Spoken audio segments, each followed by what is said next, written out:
వినపడుతుంది విఠల్, చెప్పండి.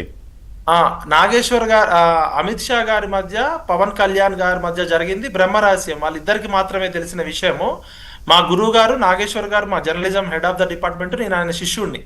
మరి ఆయనకి ఎట్లా తెలిసిందో తెలియదు కానీ ఆయన దాన్ని ఒక మామూలు క్యాజువల్ విషయం లాగా హియర్సే అన్నట్టు ఆయన విన్నట్టుగా ఆయన చూసినట్టుగా చెప్పారు ఆ విషయాన్ని. సరే, రాజకీయాల్లో విశ్లేషించేటప్పుడు మనం చాలా విషయాలు చెప్తాం, అయితే ఇది సాధారణమైన విషయం కాదు. ఒక కేంద్ర హోంశాఖ మంత్రి అమిత్ షా గారు, ఒక ఆంధ్రప్రదేశ్ డిప్యూటీ సీఎం పవన్ కళ్యాణ్ గారు, 3 రాజకీయ పార్టీలు, ఒక చంద్రబాబు నాయుడు, ఒక జనసేన, ఒక బీజేపీ, 3 రాజకీయ పార్టీల భవిష్యత్తుకు సంబంధించిన కీలకమైన అంశాన్ని ఆయన హియర్సేగా చెప్పారు, విన్నట్టుగా చూసినట్టుగా చెప్పారు. ఒకవేళ నాగేశ్వర్ గారి ప్లేస్లో నేనుంటే నేను ఓపెన్గా ఛాలెంజ్ చేసేవాడిని. నాకు ఆ ముగ్గురులో ఎవరు చెప్పాలి? అమిత్ షా గారన్నా చెప్పాలి, పవన్ కళ్యాణ్ గారన్నా చెప్పాలి, నాదెండ్ల మనోహర్ గారన్నా చెప్పాలి. ఆ ముగ్గురులో ఎవరన్నా ఒకరు చెప్పారు, నేను ఛాలెంజ్ చేస్తా అని చెప్పాలి. ఒకవేళ లేదు, పొరపాటుగా నాకు వచ్చిన సమాచారం తప్పని చెప్పి ఆయన ఏ విధంగా అయితే ఉపసంహరించుకున్నారు.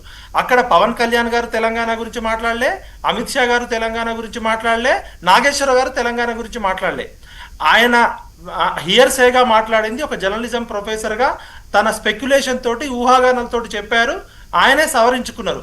ఆయన సవరించుకున్న తర్వాత అకస్మాత్తుగా తెలంగాణ వాదం ఎక్కడి నుంచి వచ్చింది అనేది నేను అడుగుతున్నా. నాగేశ్వర్ సారు మా గురువు గారు, ఆయన సిపిఎం పార్టీ ప్రతినిధిగా ఉన్నాడు. తెలంగాణ ఉద్యమంలో ఆయన ఎంత అరవీర భయంకరమైన పోరాటాలు చేసిండో ఒకసారి చర్చ పెట్టండి, నాగేశ్వర్ సార్ని పిలవండి, నేను చెప్తా. ఎవరి ఆదేశాల మేరకు రౌండ్ టేబుల్ కాన్ఫరెన్స్ పెట్టారు? నాగేశ్వర్ సార్ ఇంటికి ఆంధ్ర పోలీసులు వచ్చిరని ఇక్కడ నాగేశ్వర్ సార్ చెప్పిండా? రాలేదు, రాకుండానే వచ్చిందని ఖచ్చితంగా రాజకీయ కుట్ర ఉంది సార్. అవును, ఎందుకంటే నాగేశ్వర్ సారు తన పరిమితికి మించి తన స్పెక్యులేషన్ తోటి ఒక ఎనాలిసిస్ చేసిండు. ఆయనే తప్పైందని చెప్పి ఆయన ఉపసంహరించుకున్నాక నాగేశ్వర్ సార్ విషయంలో కానీ పవన్ కళ్యాణ్ విషయంలో కానీ తెలంగాణ వాదం ఎక్కడన్నా వచ్చిందా? అది వాళ్ళిద్దరికి సంబంధించి ఈయన టీవీలో కూర్చొని అనాలిసిస్ చేసిండు, ఆయన పవన్ కళ్యాణ్ ఆంధ్రాలో కూర్చొని ఏదో చెప్పిండు. ఆయన ఉపసంహరించుకున్నాడు, ఆయన కేసు లేదన్నాడు. మరి తెలంగాణని ఇప్పుడే సడన్ గా నాగేశ్వర్ సార్ విషయంలోనే మనం తెలంగాణ వాదం వచ్చింది అంటే ఇక్కడ మనం ప్రజలు అన్ని గమనిస్తున్నారు. కాలం మారుతుంటది. తెలంగాణ అనే భావోద్వేగము 12 సంవత్సరాల క్రితం ఉద్యమ సమయంలో మనందరం కూడా తెలంగాణ కోసం ఏది వచ్చినా ఆంధ్రోళన తిట్టినాం. మన ఇంట్లో నీళ్లు రాకపోయినా ఆంధ్రోళన కారణం, మనకు ఉద్యోగాలు రాకపోయినా ఆంధ్రోళన కారణం అన్న అప్పుడు సమాజం కూడా యాక్సెప్ట్ చేసింది. ఇప్పుడు 12 సంవత్సరాల తర్వాత మనకు అన్యాయం జరిగితే ప్రశ్నించాల్సింది కేసీఆర్ గారిని, రేవంత్ రెడ్డి గారిని, ఇక్కడ పాలకులని. ఇంకా మనం చంద్రబాబు నాయుడు గారిని, పవన్ కళ్యాణ్ గారిని చూపి బూచిగా చేయాలనుకుంటే ఇప్పుడున్న యువతరం యాక్సెప్ట్ చేయరు. లాజిక్ రీజనింగ్ తో పవన్ కళ్యాణ్ గారు చేసిన కుట్ర ఏంటో బయట పెట్టాలి.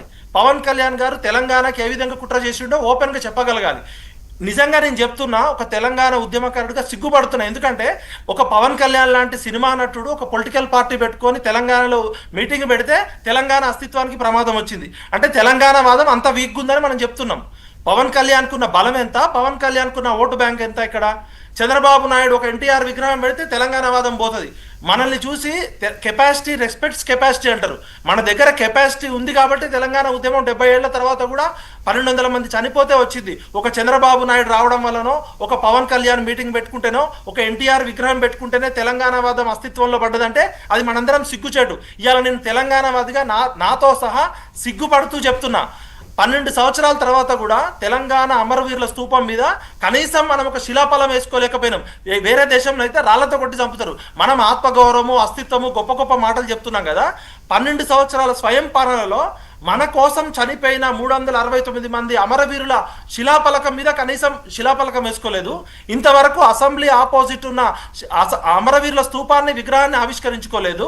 కాసు బ్రహ్మానందరెడ్డి అనేటోడు తెలంగాణ పిల్లల్ని పిట్టలు కాల్చినట్టు కాల్చిండు, పోలీసుల్ని పెట్టి, ఆర్మీని పెట్టి. కనీసం కాసు బ్రహ్మానందరెడ్డి పార్క్ పేరు మార్చుకోలేదు. కాసు బ్రహ్మానందరెడ్డి విగ్రహం అక్కడే ఉంటుంది. మాట్లాడితే మనం చంద్రబాబు నాయుడు, ఆంధ్రోళ్ళు, లేకపోతే పవన్ కళ్యాణ్, ఇది తప్ప మనకేం చేత కాదు.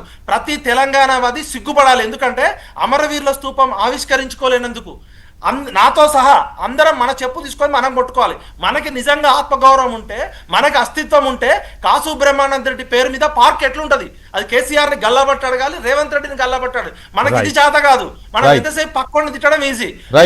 తెలంగాణ వాదికి నేను ఒక తెలంగాణ చెప్తున్నా, పవన్ కళ్యాణ్ వచ్చి మీటింగ్ పెట్టుకుంటే షేక్ అయ్యేంత వీక్ ఉందామా మనం? అది పాయింట్. విగ్రహం పెట్టుకుంటే తెలంగాణ నిజానికి వాదం కూడా అంత వీక్ ఉన్నామా? మనల్ని మనం అవమానించుకోవడం. ఎవడన్నా నిజంగా ఆంధ్రోడు కుట్ర చేస్తే కుట్ర బయట పెట్టండి. ఎంతకాలం ఆంధ్రోల మీద పడి ఏడుస్తారు?